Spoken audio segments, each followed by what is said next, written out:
Hi guys, since tapos nga kumain yung mga rabbit ko dito, ay bibigyan ko na sila ng dahon ng kamote or talbos ng kamote. Since nga wala na ditong damo sa malapit sa amin kasi nga yun, yung may-ari ng lupa is nag-spray ng pamatay damo.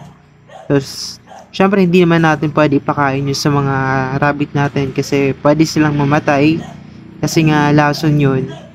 Ayun, pagtsatsagaan muna nila tong dahon ng kamote. Ayun. So, yung dahon nga ng kamote is pwede rin natin ito ipakain sa mga rabbit natin. Kasi nga yun, mataas din to or meron din tong fiber at iba pang mga vitamins, minerals na kailangan ng mga rabbit natin.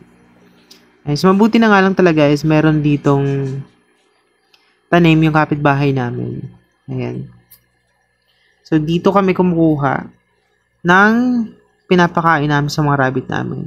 At sa mga nagtatanong nga pala dyan, sa mga karabit ko dyan is sila Chacha and Miracle na lang yung natira sa mga rabbit ko. Ayan. So si Miracle naman is hindi ko siya pinamigay kasi nga meron siyang isa siyang rabbit na with disability. Ayan. So meron siyang parang epilepsy, ganon. Minsan nakakatayo, minsan nakakalakad, minsan naman hindi. So, para yun, mas maalagaan ko siya is hindi ko siya pinamigay. Ayan. After ko nga kuhain yung mga dahon ng kamote is, ayun, minibigay ko na to direkta sa mga rabbit ko.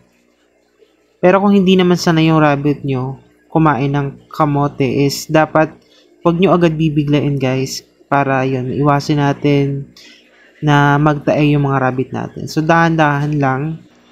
Katulad nga nitong bago naming rabbit na lionhead.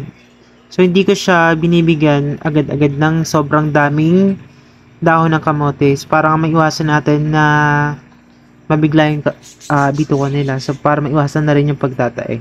So, malay nyo guys, makapag-breed tayo nito. Ayun, update ko na lang kayo. Thank you for watching.